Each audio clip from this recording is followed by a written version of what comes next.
Bom dia, hoje é 5 de dezembro de 2025, sexta-feira.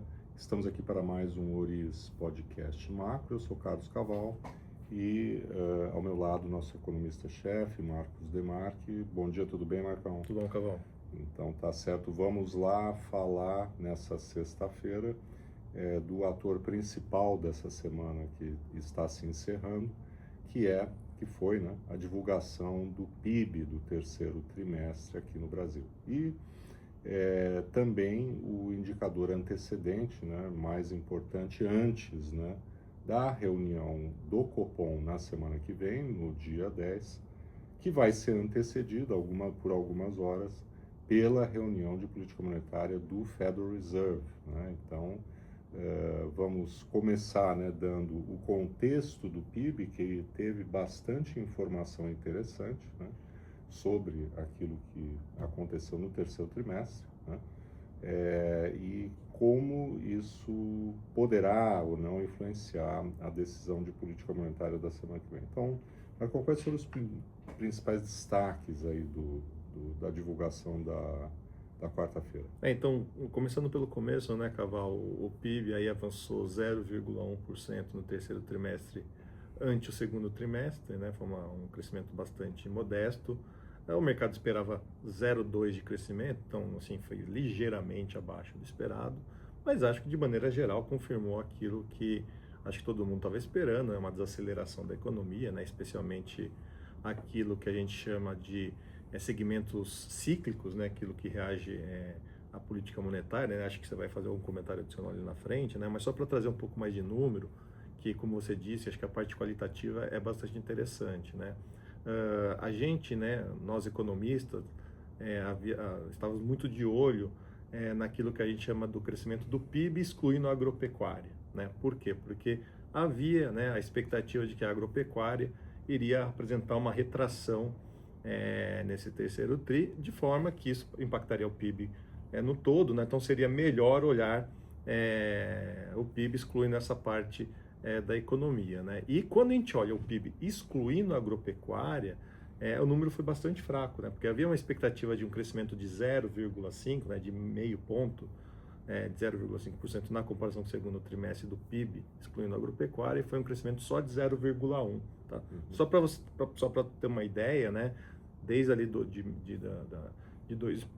de 2021, ou seja, no meio da pandemia, essa foi a segunda pior leitura desse PIB excluindo a agropecuária, né? Então, acho que isso já dá para ter uma sensação que, de fato, olhando a sua abertura, a gente teve uma dinâmica um pouco mais fraca.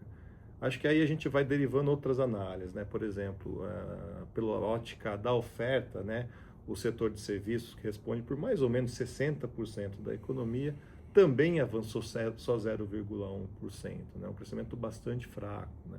Quando a gente olha o consumo das famílias, que a gente está falando da ótica da demanda, também foi um avanço só de 0,1%. E acabou sendo o principal fator explicativo da frustração, né, da expectativa do PIB de 0,2 no consenso, sim. Né, compensando inclusive algumas coisas que vieram acima do esperado, como você pontuou, a agropecuária e também a própria indústria, né? Mas foi essa grande decepção com o setor de serviços, que é o maior, né, relativamente, que acabou, né, fazendo com que a projeção de 0,2 não fosse confirmada.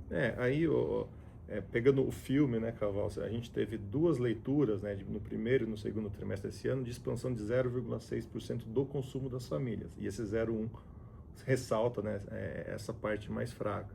E como você disse, né, se a gente pegar ali a indústria, né, que aglomera vários segmentos, né, mas eu salientaria, por exemplo, a indústria extrativa, né, que avançou 1,7% depois de ter crescido 4,8% no segundo trimestre, né? Então, aquilo é um setor claramente não cíclico, ou seja, tende a reagir muito pouco. Sobretudo o crescimento da produção de petróleo. Exatamente, né, não tem nada ligado à demanda externa. Tem nada a ver com a política monetária, né? Então, nesse sentido, a gente vê que aquilo que acabou tendo um bom desempenho no PIB está pouco ligado ao ciclo de política monetária, e aquilo que foi mais fraco, de fato, parece estar respondendo a uma política monetária mais restritiva. Faria só mais dois destaques antes de um comentário adicional seu, Carl, é que o investimento, né, a formação bruta de capital fixo teve um desempenho razoável, né, 0,9% na comparação com o segundo TRI, mas vinha de uma queda de 1,5% no segundo TRI. Então, assim, foi alguma recuperação parcial. E um aspecto também interessante que vale a pena ser notado, né, que a gente tem falado muito aqui nos nossos comentários, que a balança comercial está sem grandes forças aí desde o começo do ano, né, no acumulado de 12 meses alguma coisa perto de 64 bilhões e não sai muito desse patamar, mas quando a gente olha em volume, né, exportado, né, aquilo que as exportações são mensuradas no PIB, né, a gente teve um avanço de 3,3%, né, das exportações em volume. O ano tem sido muito bom, a despeito de toda essa bagunça das tarifas, de preços de commodities baixa, mas em volume, as exportações têm tido um bom desempenho quando a gente olha os dados do PIB. Exato. No caso da balança comercial, a gente não observa, né, um dado tão positivo porque os preços estão mais baixos, né, mas os volumes, né, que são medidos no PIB, eles estão bastante fortes. E ainda no que toca o investimento, né, o setor de construção civil, ele continuou bem, teve um número positivo, e aqui há quem tenha pontuado, inclusive, né, o fato de que no PIB você tem também o segmento da construção pesada, né, ligada a investimentos de infraestrutura, que a gente sabe, né, que a gente está com uma agenda aí muito positiva, né, de concessões em rodovias, saneamento e outros segmentos da infraestrutura, que também, de certa forma, né, tem um desempenho que também não é, vamos dizer, diretamente, né, ou não fortemente ligado à política monetária, não que eles não dependam, né, de juros mais baixos, mas eles têm acesso a crédito subsidiado, BNDES, enfim, e têm agendas, né, de investimento, metas a serem cumpridas, e isso tem sido, né, um fator importante na dinâmica de crescimento recente, né? Então, de novo aqui, né, o copo cheio e o copo meio cheio, meio vazio, né? Onde ele está aparecendo mais vazio é exatamente naquilo que a política monetária tenta afetar, né? Sobretudo o consumo das famílias, né? Aqui, né, vale também lembrar uma revisão que foi feita, né, e que é feita todo ano na divulgação do PIB no terceiro trimestre, dos trimestres anteriores, né, sobretudo o primeiro, que apareceu mais forte, né, por conta de uma reestimativa, né, do setor agropecuário, que foi ainda melhor no primeiro trimestre, ele tinha sido muito forte, né, e pode ser que a gente tenha, né, revisões de PIB de 2025, 0,1, 0,2 para cima, mas não nos parece aqui, vamos dizer, um fator aí preponderante, né, na decisão de política monetária, por conta do fato de que exatamente está vindo do setor agropecuário, né, cuja dinâmica é muito mais influenciada pela questão da oferta, por safra, questões climáticas, e não por decisões de política monetária, né? Então, e à frente, né, e aí é o ponto importante, existe também a expectativa de um quarto trimestre morno, né, muita gente falando aí num 0 a 0, né, e para 2026, aí sim o olhar está concentrado, né, no impacto das medidas fiscais, né, notadamente o imposto de renda de R$5.000, né, isenção até R$5.000, alguma atração adicional do consignado privado. Minha Casa Minha Vida. Minha Casa Minha Vida, que também tem tido bastante tração. O crédito para reformas, né? Exato, e aliás é um fator importante também no setor da construção civil, né? Então, a decisão se configura complexa, né? Na reunião da semana que vem, né, o foco parece que será, sobretudo, na questão da comunicação, né? Eu entendo que hoje, assim, os economistas, o mercado, tem se perguntado aí nesses últimos dias, nessas últimas semanas, né? Os dados que a gente viu, a rodada de dados do mercado de trabalho, o dado de atividade, o dado do PIB, né? Eles são suficientes, né? A desaceleração embutida nos indicadores são suficientes aí para que o colegiado na semana que vem, que vai manter a taxa básica de juros em 15%, sinalize ou abra as portas para cortes a partir do início do ano que vem. Acho que essa é a grande dúvida, né, Caval? Assim, como a gente tem salientado aqui, e até mesmo o presidente do Banco Central, Gabriel Galípolo, tem falado nesse sentido, né? Os dados são conflitantes, né? Eu até peguei algumas frases que o Galípolo disse recentemente, né? São os indicadores econômicos emitindo mensagens contraditórias, né? Então você tem um PIB mais fraco, um consumo mais fraco, mas você vai ver o dado do CAGED, o dado da PNAD não são tão fracos assim, ou uma desaceleração muito gradual, né? Um certo espanto, né? Que para a gente tem uma resposta clara, que é o fiscal, né? Mas um certo espanto aí para falar, nossa, os juros em 15% e a economia ainda se mantendo um ritmo bastante robusto de crescimento de maneira geral, né? Então, a questão toda é, tudo que a gente está observou nessas últimas semanas e meses, é suficiente para o Banco Central começar a cortar os juros? E mais que isso, né? Ali a gente que fica tentando ler as entrelinhas das declarações dos membros, né, do presidente do Banco Central, né? Seria uma guinada brusca o Banco Central emitir um sinal agora na reunião da semana que vem de que existe uma brecha para começar a cortar os juros em janeiro, ou não, de fato existe aí espaço para o Banco Central ir aos poucos caminhando nessa direção, inclusive fazendo com que esse movimento aí vá na direção de abrir essa porta para cortar os juros em janeiro já, né, Caval? Tem na comunicação, na última divulgação, né, na última reunião de política monetária, o Banco Central ainda na ata manteve aquela frase de que ele, se não me engano, não hesitará em retomar o ciclo, até sinalizando, né, uma possível alta, se necessário, né? Há quem aponte que retirar essa menção já seria uma modificação relevante, até porque o diretor Newton Davi deu uma declaração nesse sentido aí nas semanas passadas, anteriores a essa reunião, né? Também houve uma fala importante do Gabriel Galípolo sobre a questão de como interpretar o suficientemente prolongado. Né? Tem uma frase que o Banco Central vem mantendo nos seus comunicados oficiais, né? Que manter os juros por um período bastante prolongado, né? A necessidade dos juros ficarem elevados por bastante tempo. E no meio de uma conversa que o Galípolo teve aí, que foi aberta à imprensa, né?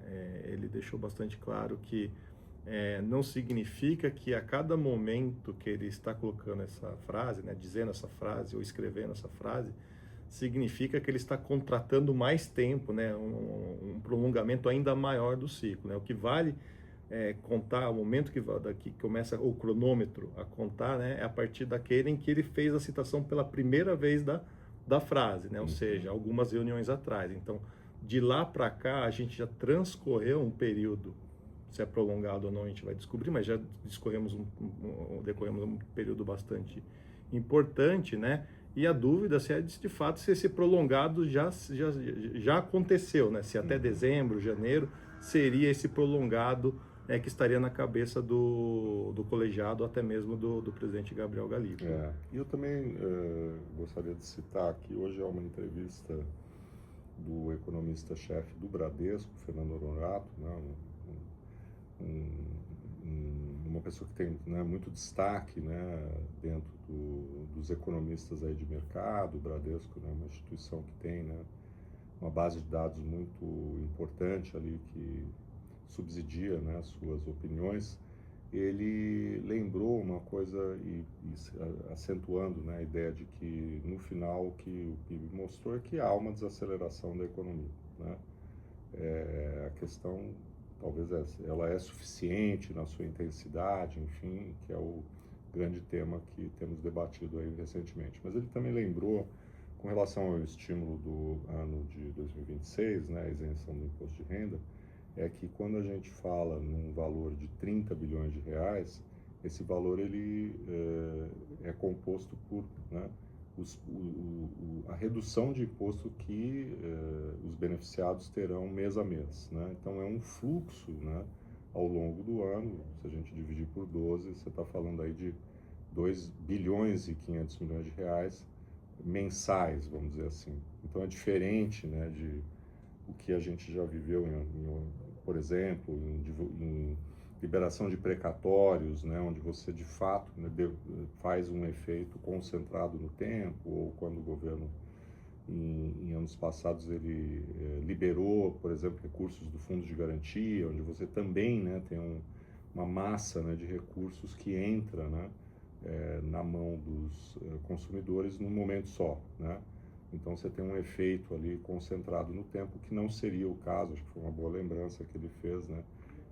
Esse impacto vai se diluir ao longo do ano calendário do ano que vem. Então, assim, o que resta agora, né, é ver até que ponto a comunicação do BC, né, mudará aí nessa reunião do dia 10. Também, na minha opinião, não há vamos dizer, caso ele faça alguma mudança, né, mais marginal, isso não, vamos dizer, significa que ele amarrou as mãos do ponto de vista da reunião de janeiro. Quer dizer, acho que é um processo, né, onde os indicadores econômicos vão criando, né,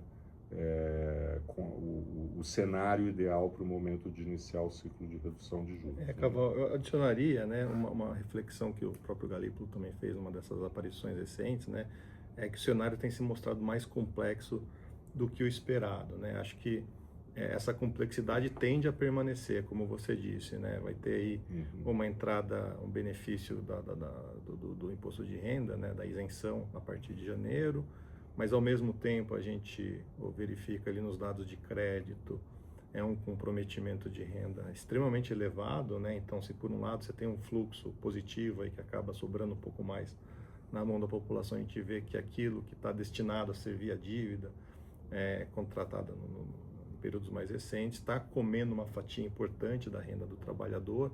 A gente tem visto, né, que até mesmo na pesquisa mensal do varejo, né, aqueles segmentos que são mais dependentes do crescimento da renda, que está com um desempenho mais fraco, né? Então tem um quebra-cabeça que está difícil de ser montado, né? Então acho que é isso que, por exemplo, eu esperaria o Banco Central tentar elucidar um pouco mais na reunião da quarta-feira e na ata que vai ser divulgado na semana seguinte.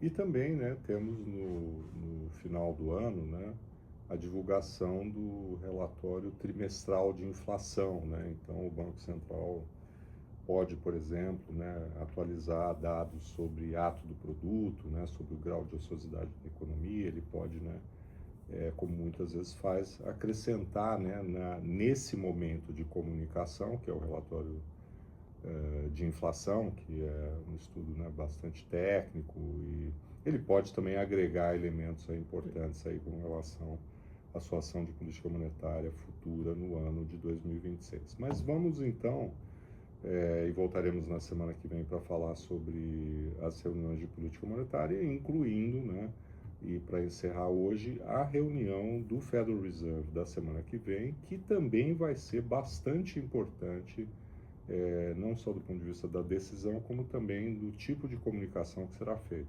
Acho que a gente estava até comentando aqui esses dias, né, Caval, que tivemos ao longo do ano reuniões relativamente monótonas, né, do FED, do Copom, né, meio protocolares, vamos dizer assim, né, manutenção dos juros, joga a bola de lado, ali sem muita deliberação, né. Acho que comunicados muito parecidos.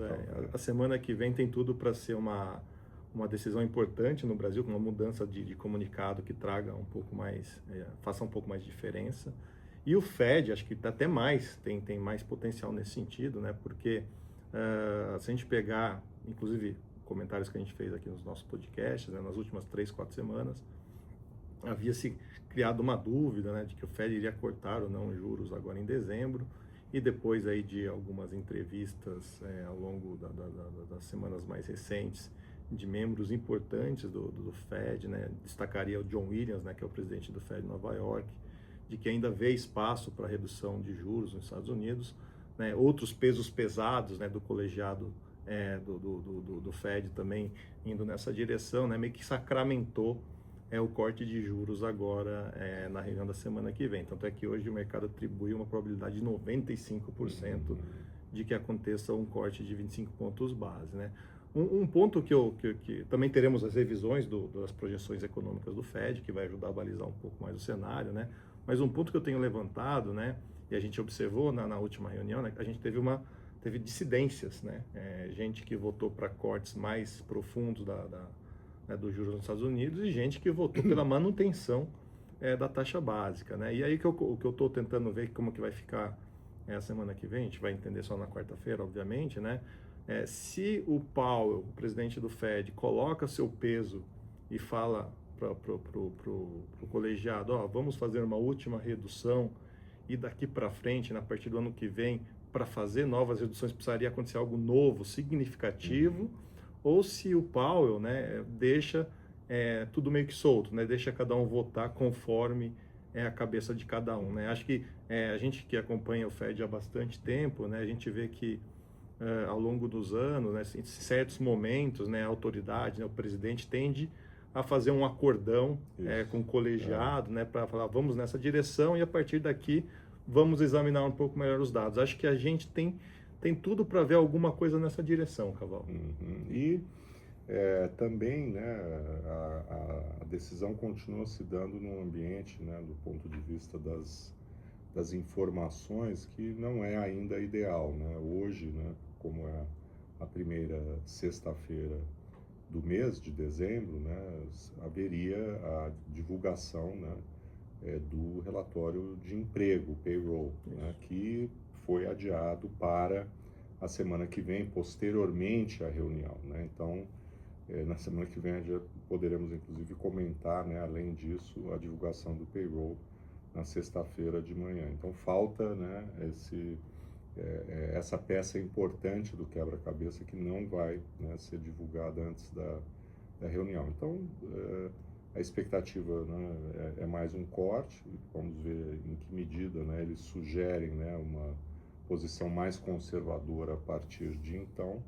E seguimos, né, ansiosos aí para que a divulgação das estatísticas com relação à economia americana entre, né, na normalidade, que também vai ajudar a esclarecer o cenário prospectivo aí dos movimentos do Federal Reserve ao longo de 2026 também. Bom, ficamos por aqui, agradecemos novamente, né, aí a audiência de todas e todos aí que nos honram, né, com a sua participação, desejando um bom fim de semana para todas e todos. Até uma próxima.